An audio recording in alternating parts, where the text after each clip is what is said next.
السلام علیکم میرے بھائی، گڈ مارننگ۔ جاگو لاہور میں ایک مرتبہ پھر سے آپ سب کو خوش آمدید کہتے ہیں، صبح کا آغاز کرتے ہیں جناب۔ ہمیشہ کی طرح میں آپ کے ساتھ ایک خوبصورت سی بات شیئر کرتی تھی، یہاں پھر ایک نصیحت کرتی تھی۔ آج نہ خوبصورت بات ہے نہ ہی نصیحت، اور میرے پاس الفاظ ہی نہیں ہیں کہ میں کس طرح آپ لوگوں کو دلاسا دے سکوں، آپ لوگوں کی جو عزت مجروح کی جا رہی ہے اس کا مداوع کر سکوں۔ الفاظ نہیں ہے ہمارے پاس، کیونکہ غریب کی عزت نفس کا جنازہ نکل چکا ہے اور ذرا دھوم سے نکلا ہے۔ اور دوسرا، نگران وزیر اعظم صاحب کو آج مبارک بھی دینا چاہیں گے، اور میں ان سے مخاطب ہونا چاہوں گی کیونکہ وہ بھی IMF کی پاکستان سے غریب مکاؤ مہم کو بھرپور انداز میں اس وقت جاری رکھے ہوئے ہیں۔ پہلے عوام جو تھی وہ مہنگی بجلی پر سراپا احتجاج تھے، اور ابھی اس جھٹکے سے ہم نکل نہیں پائے تھے کہ ان پر ایک اور پیٹرول بم سے حملہ کر دیا گیا ہے۔ مہنگائی نے گزشتہ 5 سے 6 مہینوں میں غریب کا بری طرح سے اس وقت کچومر نکال کر رکھ دیا ہے۔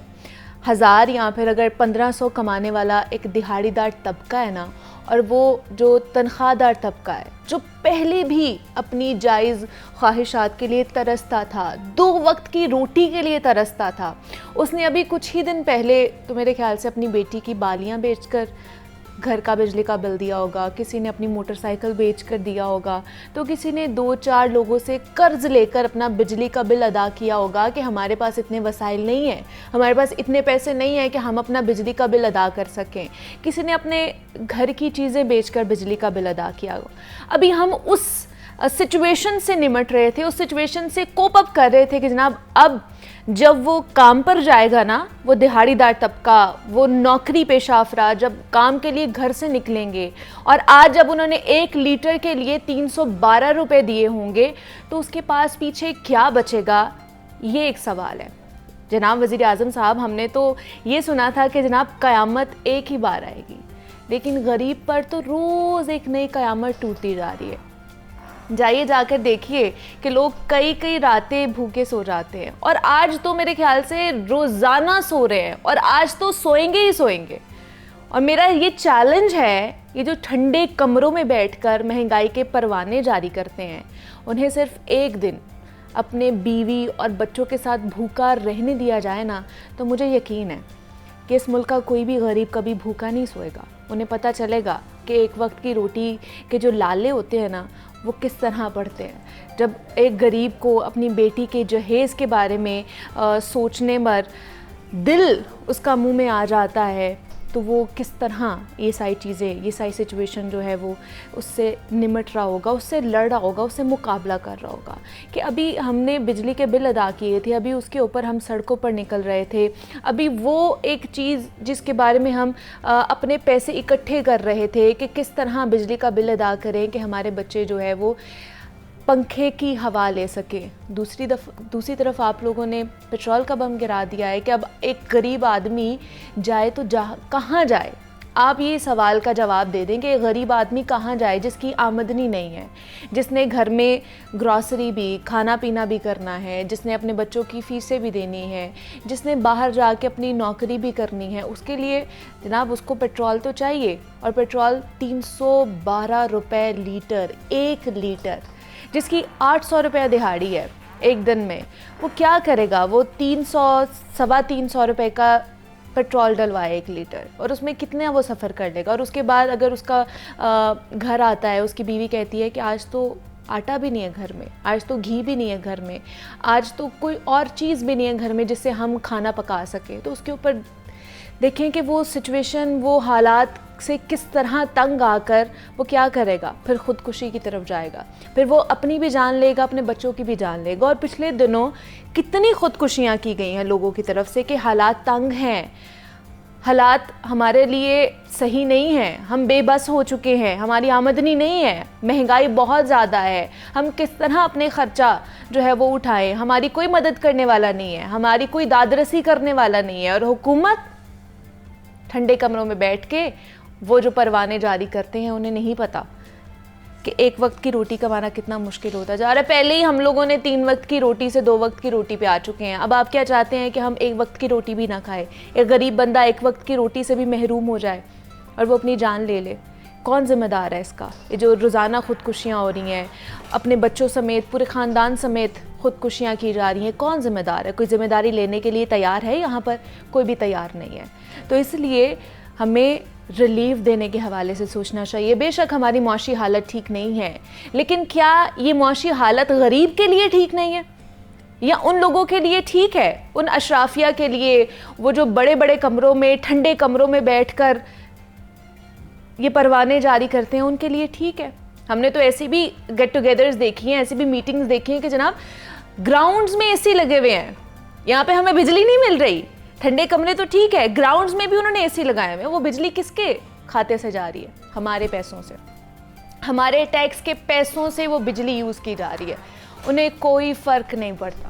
فرق پڑا ہے تو صرف ایک غریب آدمی کو، جس کا برا حال ہے اس وقت، جس کو سمجھ نہیں آ رہی کہ وہ کیا کرے. اور مزید اس مہنگائی کے اوپر چھڑکاؤ کیا جا رہا ہے، پیٹرول کا چھڑکاؤ کیا جا رہا ہے. اور یہ obviously یہ 15 دن گزریں گے، اس کے بعد مزید اس کے اندر اضافہ ہوگا اور پھر ایک نئی مہنگائی کی لہر آئے گی. ابھی یہ مہنگائی کی لہر مزید پروان چڑھے گی کیونکہ پیٹرول مہنگا ہوا ہے. پیٹرول کے ساتھ ساتھ باقی دیگر اشیاء بھی مہنگی ہوں گی. وہ کھانے پینے کی ہو جائے، وہ ٹرانسپورٹ کے کرائے ہو جائے، وہ فیس ہو جائے، وہ کچھ بھی ہو جائے. آپ دیکھیے گا کہ اس میں کتنا اضافہ ہوتا ہے ان کی قیمتوں میں. تو اس حوالے سے میرے خیال سے نگران وزیر اعظم کو سوچنے کی ضرورت ہے. ان کا ایک اے سی بند کرنے سے، ان کے کمرے کے اے سی بند کرنے سے غریب آدمی کو ریلیف نہیں ملے گا جب تک ان لوگوں کے اے سیز بند نہیں کیے جائیں گے کہ جو مہنگائی کی وجہ بن رہے ہیں، جو ہمیں ریلیف نہیں دے رہے ہیں. اور ہم تو یہ ریکویسٹ کر سکتے ہیں، اپنی آواز پہنچانے کی کوشش کریں گے ان لوگوں تک کہ جن کو عہدے ملے ہوئے ہیں، جو اپنے عہدوں سے، جو فیصلہ ساز ہیں، جو فیصلے کرتے ہیں. تو ان سے ہم ریکویسٹ کریں گے جناب ایک غریب آدمی کی سوچیں، ان کی داد رسی کریں، ان کی مدد کریں، ان کو ریلیف فراہم کریں. تو جناب آج بس یہی تھا آپ لوگوں کے ساتھ مخاطب ہونے کے لیے. میرے پاس اور الفاظ نہیں ہیں. یقین جانیے دل دکھتا ہے جب ہم سڑک پر نکلتے ہیں اور جب لوگوں کے روتے ہوئے چہرے ہمارے سامنے آتے ہیں. ہمارے رپورٹرز جاتے ہیں، ہمارے جو کلیگز ہیں وہ باہر نکلتے ہیں، رپورٹنگ کرنے نکلتے ہیں، اور جب ان کی فوٹیجز ہمارے سامنے آتی ہے تو یقین جانیں دل خون کے آنسو ہوتا ہے کہ کیا کر رہے ہیں ہمارا غریب آدمی کہاں جائے، کہاں جا کے اپنی جو ہے وہ آواز اٹھائے، کس کو بتائے کہ میں کتنا مجبور ہوں. میرے آنسو پہنچنے والا کوئی بھی نہیں ہے، ہمارے لیے کوئی بھی آواز نہیں اٹھاتا ہے. تو ان کے لیے خدا کرے کہ کوئی ایسی غیبی ہمارے لیے مدد آئے کہ ہم سب خوشی سے رہنا شروع کرتے.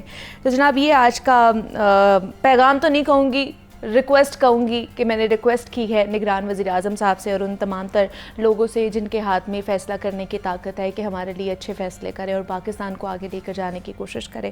ہم بھی آگے بڑھتے اپنے پروگرام میں کچھ مزید بات کر لیتے ہیں اور سلاف نقوی کی طرف چلتے ہیں. جناب آج وہ یوگا کی کون سی ٹیکنیکس ہمیں سکھانے والی ہیں، انہی کی طرف چل کے اور وہ سیکھتے ہیں. جی سلاف، اوور ٹو یو. جی منیبا، آج ہم بات کرنے والے ہیں yoga poses to cure epilepsy.